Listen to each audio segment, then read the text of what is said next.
بسم اللہ الرحمن الرحیم. In the name of Allah, the Beneficent, the Merciful.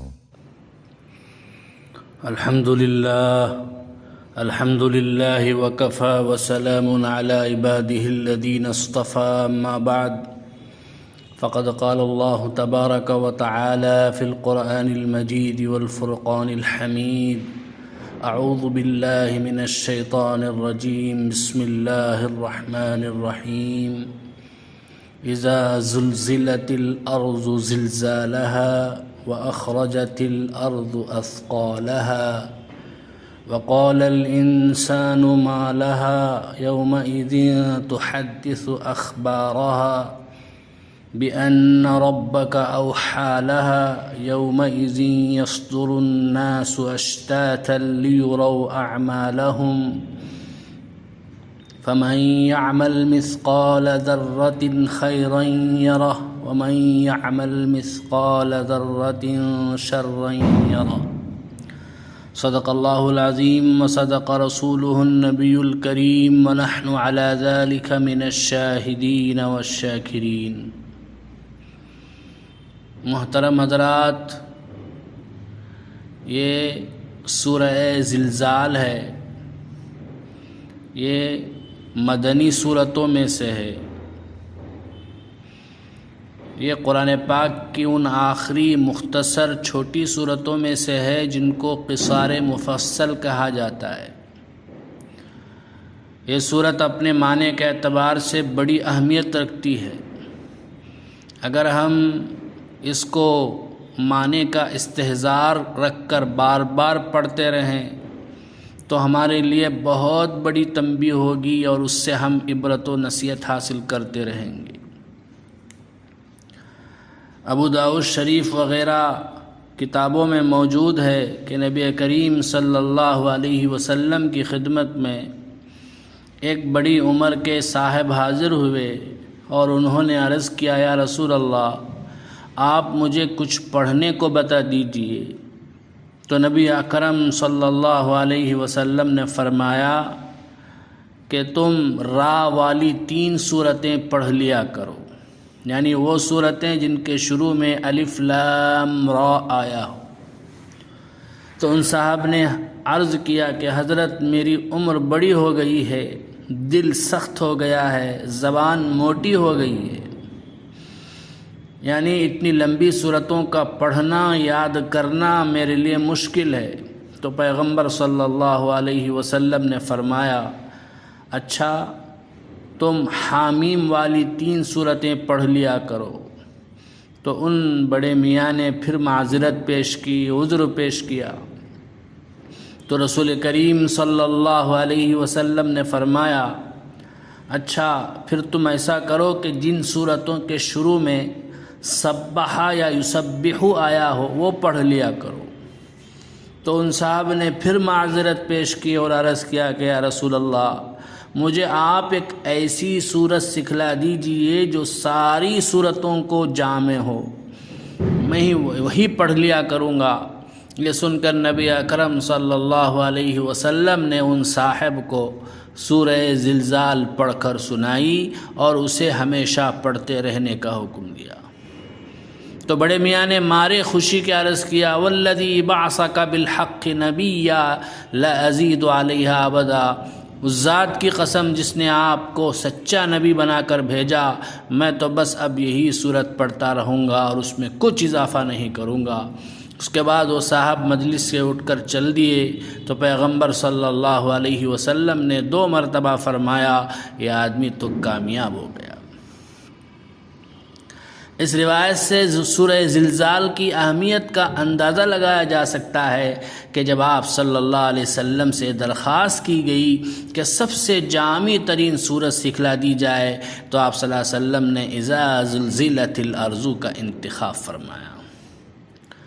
بعض روایات میں یہ بھی آتا ہے کہ اذا زلزلت آدھے قرآن یا چوتھائی قرآن کے برابر ہے، یعنی جو اس ایک سورت کو پڑھے گا انشاءاللہ اسے آدھے قرآن یا چوتھائی قرآن کے پڑھنے کے برابر ثواب ملے گا. اس لیے ہمیں چاہیں کہ اس صورت کا برابر ورد رکھیں، صرف تلاوت ہی نہیں بلکہ اس کو سمجھ کر پڑھنے کی کوشش کریں، کیونکہ یہ بڑی جھنجھوڑنے والی صورت ہے۔ اس کے اندر جو باتیں بیان کی گئی ہیں اگر آدمی ان کو دل میں جما لے، بسا لے، تو انشاءاللہ کبھی بھی برائی کے قریب جانے کی ہمت نہیں ہوگی۔ اگر برائی کا ارادہ بھی کرے گا تو اس کے بدن کے رونگٹے کھڑے ہو جائیں گے۔ چنانچہ فرمایا گیا اذا زلزلت الارض زلزالها، یعنی ایک دن وہ آنے والا ہے جب زمین میں بڑا ہی خطرناک زلزلہ آ جائے گا، ساری عمارتیں، پہاڑ، اونچ نیچ سب برابر ہو کر حشر کا چٹیل میدان بن جائے گا۔ اکثر مفسرین کی رائے ہے کہ اس سے مراد وہ وقت ہے جب دوسری مرتبہ سور پھونکا جائے گا۔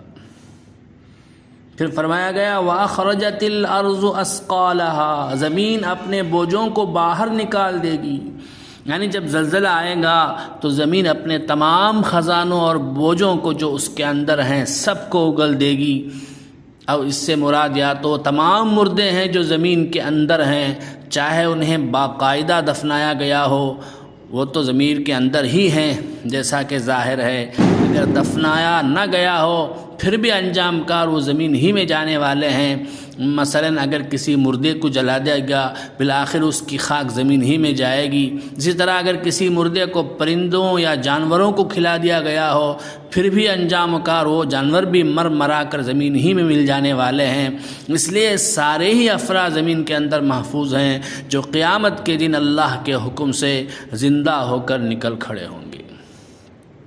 اس کے علاوہ سونا، چاندی، مختلف دھاتیں، نہ جانے کیا کہ خزانے جو زمین میں موجود ہیں، اس دن یہ زمین اپنے سارے خزانوں اور سارے پوشیدہ چیزوں کو کھول دے گی۔ اس کے بعد فرمایا گیا وَقَالَ الْإِنسَانُ مَا لَهَا،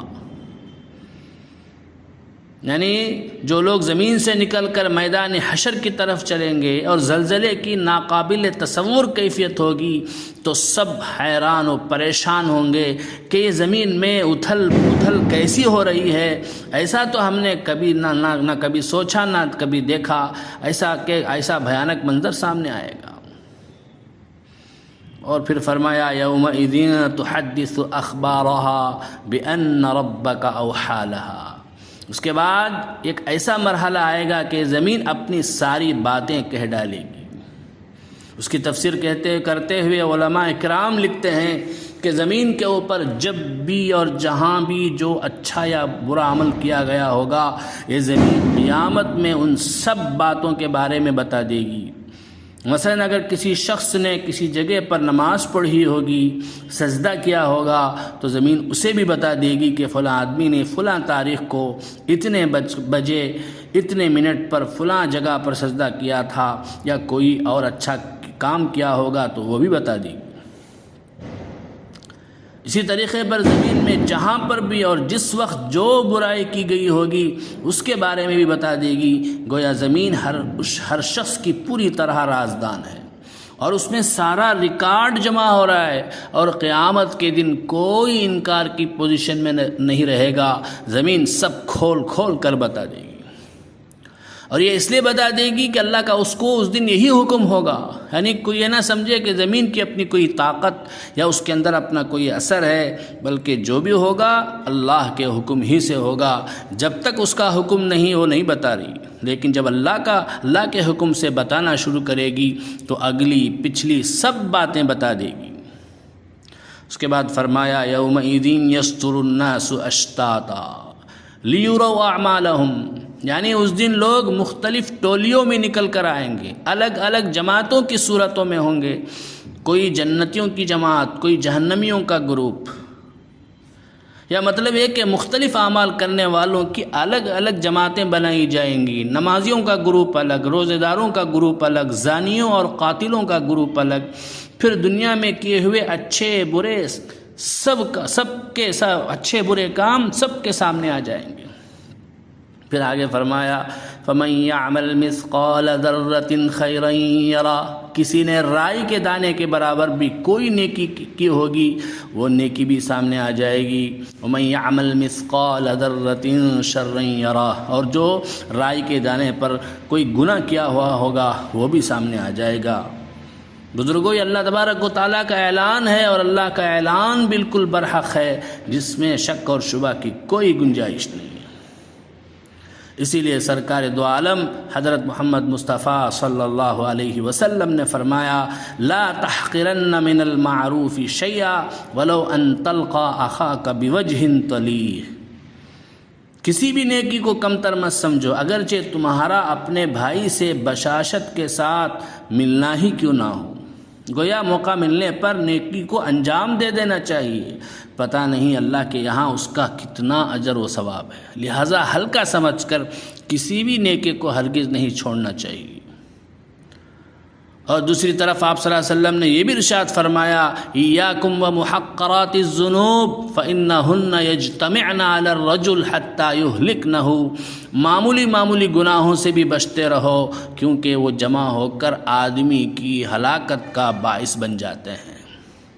گویا کہ چھوٹے گناہوں کو ہلکا سمجھ کر اس کو مت کرو کہ یہ تو چھوٹا گناہ ہے، یہ تو ہلکا ہے، اس سے کیا ہونے والا ہے. تو آپ صلی اللہ علیہ وسلم نے فرمایا یہ چھوٹے چھوٹے گناہ بڑی ہلاکت کا سبب بن سکتے ہیں.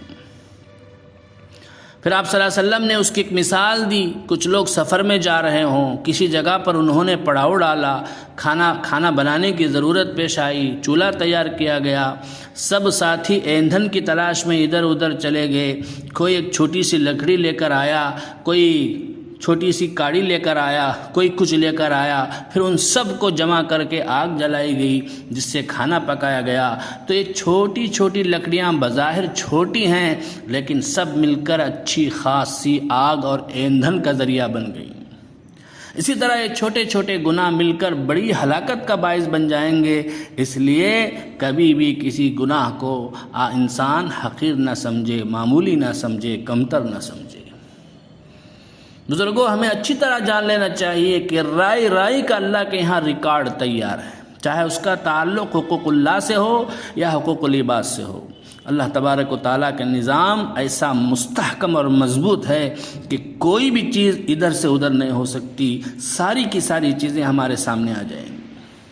اس لیے مبارک صورت ہمیں تنبیہ کر رہی ہے کہ ہوش کے ساتھ زندگی گزارو، غفلت میں مت رہو، کسی دھوکے میں مت رہو. اللہ تبارک و تعالی ہر وقت ہماری نگرانی کر رہا ہے.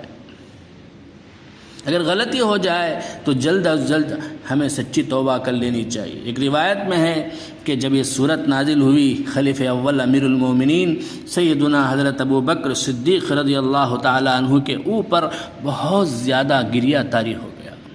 پیغمبر صلی اللہ علیہ وسلم نے پوچھا کہ اے ابو بکر کیوں رو رہے ہو؟ عرض کیا کہ حضرت اس صورت کو پڑھ کر رونا آ رہا ہے. تو نبی اکرم صلی اللہ علیہ وسلم نے انہیں تسلی دیتے ہوئے ارشاد فرمایا اگر تم غلطی نہیں کرو گے اللہ کوئی ایسی قوم پیدا فرمائیں گے جو غلطی کر کے اللہ سے مغفرت طلب کرے گی اور اللہ اس کو مغفرت سے نوازے. خلاصہ یہ کہ اللہ غفار الذنوب ہیں. مایوس ہونے کی ضرورت نہیں، نا امید ہونے کی ضرورت نہیں، بلکہ اللہ سے مغفرت طلب کرتے رہنا چاہیے اور اپنی زندگی سدھارنے کی بھی کوشش کرنی چاہیے. اس طرح کی صورتوں کا مقصد یہی ہے کہ ہم غفلت کو چھوڑ کر ہوش میں آئیں اور ہوش میں رہ کر زندگی گزاریں. اللہ کے دربار میں یقین رکھیں کہ اللہ کے دربار میں ہمیں حاضری دینی ہے. لہذا بزرگوں اور دوستوں، کامیاب وہی ہوگا جس نے دنیا میں رہ کر آخرت کی فکر کی ہوگی، ورنہ تو رسوائی کے علاوہ چارہ کار نہ ہوگا. بلا شبہ عقلمند آدمی وہ ہے جو اپنے نام اعمال میں زیادہ سے زیادہ نیکیاں لے کر اللہ کے دربار میں حاضر ہو. ایک نیکی کے بدلے میں 10 سے 700 گنا تک تو ملنا طے ہے. مزید اللہ جتنا چاہیں بڑھا دیں، یہ اس کی شان کریمی ہے. اس لیے جتنی بھی نیکیاں سمیٹی جا سکیں اس میں کمی نہیں کرنی چاہیے.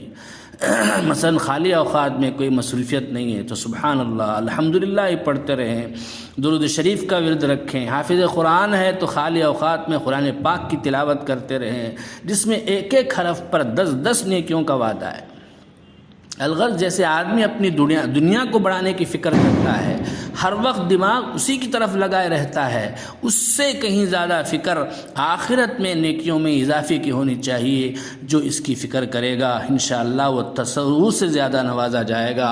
اور یہ بھی فکر ہونی چاہیے کہ ہمارے نامہ اعمال میں کوئی برائی درج نہ ہو، اگر کسی وجہ سے کوئی برائی ہو گئی ہو تو جب تک سچی توبہ نہ کر لیں ہمارے دل کو چین نہ آئے۔ اللہ تبارک تعالیٰ کی ناراضگی کے ڈر سے ہمیں گھبراہٹ ہو جائے، بھوک پیاس مٹ جائے، نیند اڑ جائے، یہی مومن کی شان ہے۔